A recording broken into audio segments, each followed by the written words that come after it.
Bonjour à tous, je suis Lali et je suis ravie d'être avec vous aujourd'hui pour vous parler de notre entreprise Progimo. Vous allez le voir, avec notre solution, nous révolutionnons complètement le marché immobilier grâce à la data science. Pour que vous puissiez bien comprendre ce que nous faisons chez Progimo, je vous propose de balayer brièvement ce que nous allons couvrir durant cette présentation. Dans un premier temps, je vais vous présenter notre équipe. Ensuite, on verra la problématique qui nous a poussé à créer Progimo et notre mission. Nous verrons également quelle a été notre approche du coup pour appréhender cette problématique. Et enfin, on parlera concret et on vous fera une petite démo de notre solution. Mais je ne vous en dis pas plus pour ne pas gâcher le plaisir. Eh bien, commençons. Donc, je vous présente Cécile, qui dirige toute la partie technique et algorithmique du projet. Ensuite, nous avons Fessal, qui s'occupe des pipelines de traitement des données. Et enfin, je suis Lali. Mon job est de m'assurer que notre vision se concrétise et s'exporte partout dans le monde. Mais qu'est-ce qui est à l'origine du coup de ce beau projet? Vous le savez, le marché immobilier est non seulement complexe, mais aussi et surtout en constante évolution. Beaucoup de particuliers comme vous et moi ont du mal à estimer la valeur réelle de leurs biens ou de leur future acquisition. En fait, on a constaté un gros problème d'asymétrie d'information sur ce marché. Les professionnels de l'immobilier ont souvent accès à des informations privilégiées que les particuliers, du coup, n'ont pas.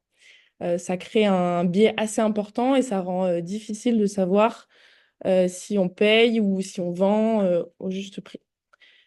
Du coup, ces erreurs d'estimation côté particulier peuvent coûter très très cher. Ça peut entraîner des décisions mal éclairées, des ventes trop basses ou des opportunités manquées à l'achat. Comme ces situations sont malheureusement trop fréquentes et surtout déceptives, beaucoup de particuliers restent en dehors de ce marché. Et c'est précisément là où Progimo intervient en rendant tout cela accessible à tous.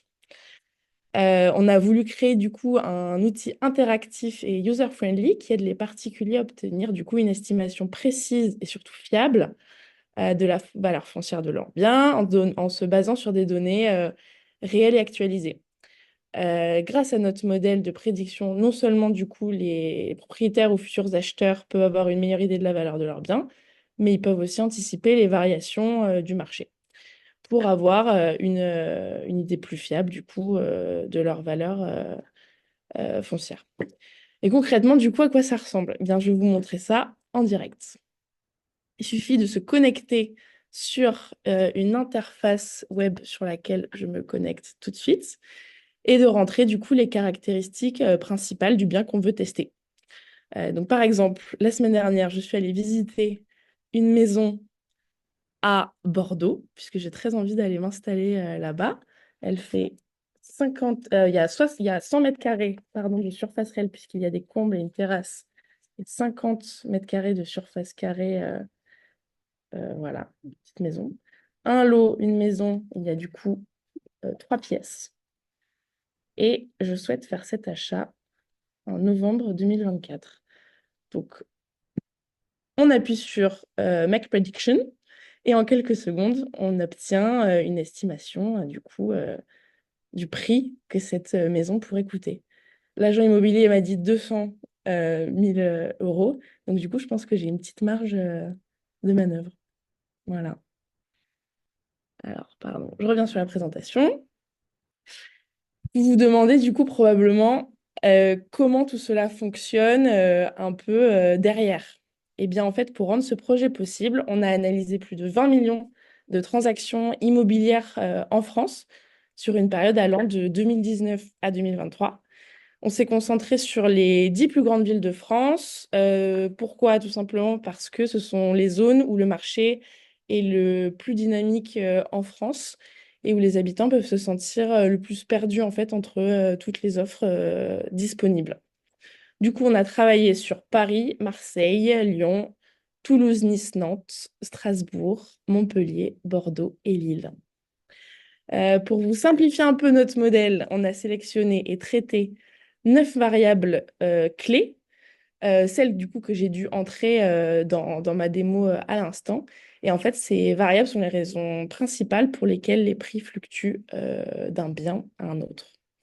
Ensuite, cela va probablement vous paraître un peu flou, mais on a mis en place plusieurs modèles de ce qu'on appelle le machine learning et on a testé plusieurs approches. Et après de longues heures d'hiver dans nos bureaux à tester toutes les combinaisons possibles, je suis super fière de vous annoncer qu'on a trouvé le modèle le plus fiable et le plus performant sur le marché.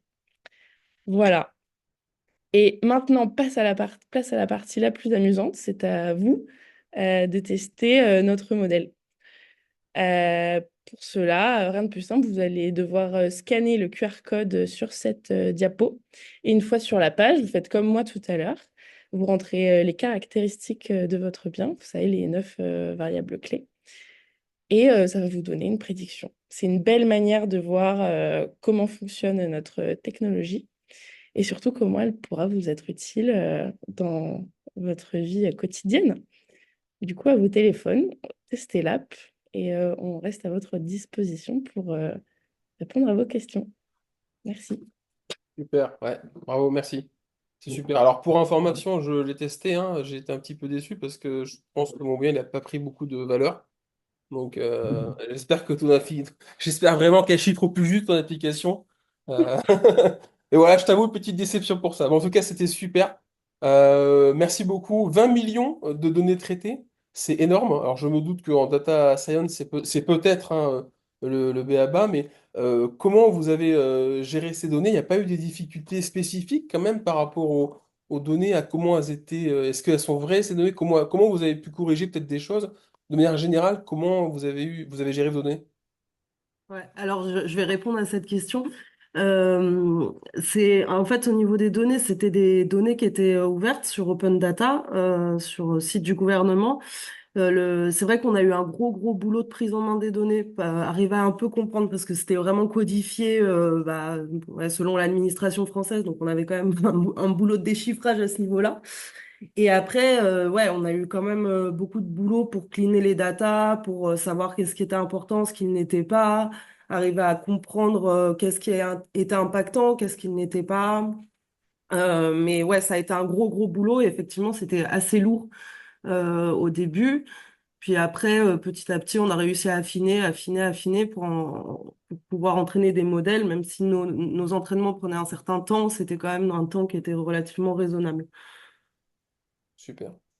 Ok, non, bah, c'est super, hein.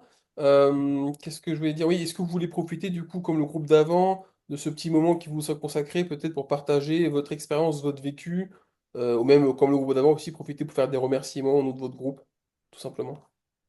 Ouais, j'ai l'impression que nous, ça a été plutôt fluide, à part cette histoire de données, mais il n'y a pas eu tant de tension que ça. Ça a été plutôt fluide au niveau au niveau du projet. Non, la prise en main, c'était ça le plus compliqué. Après, tout ce qui était de l'ordre de la formation, c'était hyper intense, comme a dit Dany. Je le rejoins totalement sur ce qu'il a dit. On a eu des super profs, hyper disponibles, hyper patients, hyper pédagogues. Et même, je trouve, enfin, là, je parle en mon nom, mais pour moi, l'interface Kit et tout ça, enfin, le modèle du cours était vraiment super bien construit, quoi. Tout ce qui était exercice, c'était vraiment réfléchi. Enfin, c'était, ouais, moi, j'en tire que du bon, quoi. J'ai l'impression vraiment d'être montée en compétence, largement. Ah, super. Moi, j'aime toujours entendre ça, tu sais.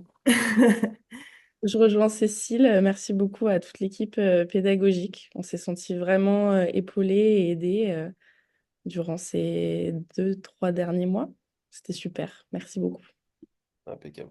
Bon, moi, je vous Ouais, dis, un petit remerciement aussi pour même les autres élèves. Je trouve qu'on a été quand même une équipe assez soudée tout au long de ces 9 semaines. Et voilà, je tenais à remercier aussi mes collègues, quoi.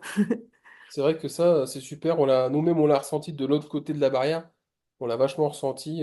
Moi, je suis venu assez tardivement vous rejoindre, mais on a tout de suite senti qu'il y avait cette complicité et c'était super agréable. Franchement, non seulement vous avez bien géré votre apprentissage, mais en plus, vous avez vraiment respecté cette philosophie d'entraide et c'est super agréable pour nous de voir ça.